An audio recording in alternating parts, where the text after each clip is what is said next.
En el vasto desarrollo de la historia humana, enterrado bajo capas de tiempo y polvo, hay secretos que esperan ser descubiertos. Desde los áridos paisajes de Arabia Saudí hasta las orillas del Mar Muerto, desde la antigua ciudad de Ashur hasta las bulliciosas metrópolis de hoy, viajamos a través del tiempo y el espacio para desvelar los secretos de nuestro pasado. ¿Qué secretos se esconden en las puertas de piedra de Arabia Saudí? ¿Qué historia puede contarnos el pergamino vacío de las cuevas cercanas a Qumrán? ¿Y qué puede revelar un acuerdo prenupcial de hace 4000 años sobre las normas sociales y las prácticas jurídicas de las civilizaciones antiguas? En este vídeo nos adentramos en los secretos de las civilizaciones antiguas, sus prácticas y sus leyes. Exploramos los vestigios de sus sociedades, sus textos y artefactos, buscando comprender no solo su pasado, sino también nuestro presente. No será solo un viaje en el tiempo, sino un viaje hacia nosotros mismos, nuestros orígenes, nuestra historia y nuestro lugar en el mundo. Göbekli Tepe, en el sureste de Turquía. Descubierto por el arqueólogo alemán Klaus Schmidt, se cree que Göbekli Tepe es el templo más antiguo del mundo, unos 6000 años anterior a Stonehenge. El yacimiento está repleto de enormes piedras talladas y ordenadas por pueblos prehistóricos que aún no disponían de herramientas de metal ni de cerámica. Al igual que las puertas de Arabia Saudí, la finalidad de Göbekli Tepe sigue siendo un misterio.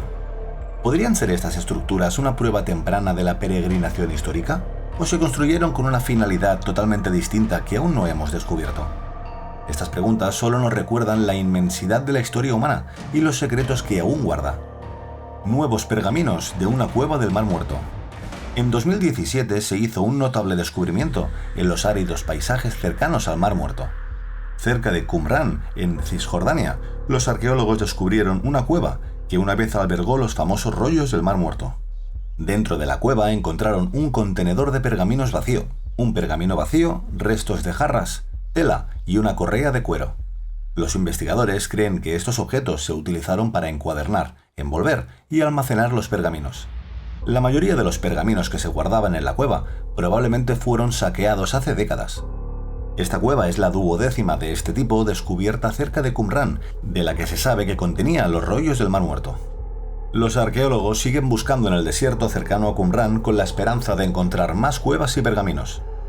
Los rollos del Mar Muerto, también conocidos como los manuscritos de Qumrán, se escribieron hace unos 2000 años e incluyen algunas de las primeras copias conocidas de la Biblia hebrea, leyes comunitarias, calendarios y textos astronómicos, entre otros escritos. Pero, ¿quiénes fueron las personas que pusieron tanto cuidado en la supervivencia y conservación de estos textos?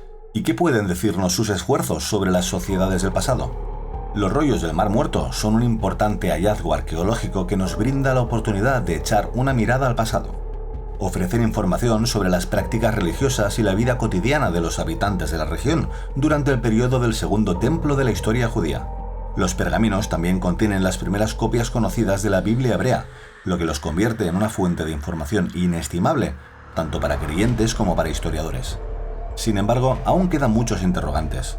¿Por qué se escondieron los pergaminos en estas cuevas? Y lo más importante, ¿hay más pergaminos por descubrir? La búsqueda de respuestas continúa a medida que arqueólogos e historiadores profundizan en los secretos de los pergaminos. John Strugnell, antiguo redactor jefe del proyecto de los rollos del Mar Muerto, afirma: los rollos proporcionaron a los estudiosos del Antiguo Testamento un laboratorio en el que estudiar la interacción entre el mundo de la Biblia y el mundo del judaísmo durante su periodo de formación. No solo para nuestra comprensión del pasado, sino para dar forma a nuestra comprensión de la religión y la cultura actuales. El acuerdo prematrimonial más antiguo. En la historia de la humanidad, la institución del matrimonio siempre ha sido un tema interesante, pues representa una compleja interacción de dimensiones personales, sociales y jurídicas. Uno de los artefactos más intrigantes que arrojan luz sobre esta institución es una tablilla de 4000 años de antigüedad que representa, tal vez, el acuerdo prenupcial entre marido y mujer más antiguo que se conoce. La tablilla está inscrita en lengua asiria y describe los términos del matrimonio entre un hombre llamado Lakipum y una mujer llamada Atala. Según el acuerdo, si Atala no daba a luz en 2 años siguientes a su matrimonio, estaba obligada a comprar una esclava para que diera luz a la pareja. El acuerdo también establece las consecuencias del divorcio. Si Lakipum se divorcia de Atala, deberá pagarle 5 minas de plata. A la inversa, si Atala se divorcia de Lakipum, ella deberá pagarle la misma cantidad. La traducción literal del texto dice: la Kipum se casó con Atala, la hija de Enisru. En el campo de Anatolia Central, la Kipum no puede tomar a otra persona, pero en la ciudad, Ashur, puede casarse con la Hieródula. Si en el plazo de 2 años, ella, Atala, no le proporciona descendencia, ella misma comprará una esclava y más tarde, después de que le haya dado un hijo, podrá disponer de ella vendiéndola donde desee. Este antiguo acuerdo prenupcial ofrece una ventana única a las normas sociales y las prácticas jurídicas de la época. Pero, ¿qué nos dice sobre la condición de la mujer y la institución del matrimonio en la antigua sociedad asiria?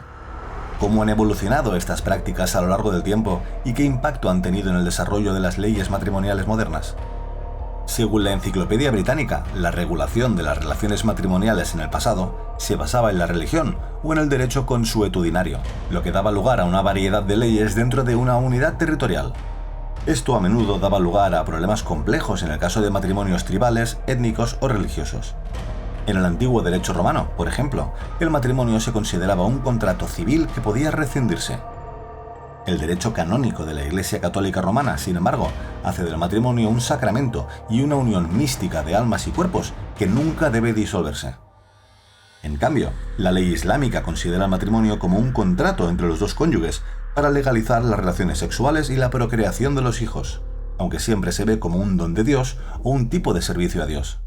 Por tanto, el antiguo tratado prenupcial entre la Kipum y Atala no solo es un artefacto histórico, es un testimonio de la evolución de las leyes matrimoniales y las normas sociales, un recordatorio de lo lejos que hemos llegado y un estímulo para reflexionar sobre lo mucho que nos queda por recorrer. La prueba más antigua de trigonometría. Pocos descubrimientos son tan intrigantes como la tablilla de 3.700 años de antigüedad, que demuestra que los babilonios, y no los griegos, fueron los primeros en aprender trigonometría. La tablilla, en la que están grabadas las descripciones de 15 triángulos, con los ángulos de inclinación decrecientes para cada triángulo, forma parte de una tabla trigonométrica que simplifica el estudio de la trigonometría. La sencillez de la tabla ha dejado asombrados a los investigadores, que sugieren que los educadores matemáticos modernos podrían plantearse adoptar un enfoque similar a la hora de enseñar trigonometría. El descubrimiento ofrece nuevas oportunidades no solo para la investigación matemática moderna, sino para la educación matemática en general, afirma Norman Wildenberg, coautor del estudio y profesor asociado de matemáticas y estadística de la Universidad de Nueva Gales del Sur, en Sydney. El mundo matemático se está despertando al hecho de que esta antigua pero muy compleja cultura matemática tiene mucho que enseñarnos. Pero, ¿qué nos dice esta antigua tablilla sobre las habilidades matemáticas de los babilonios? ¿Y qué podemos aprender de su enfoque de las matemáticas que pueda servir de base para nuestra propia enseñanza y aprendizaje hoy en día?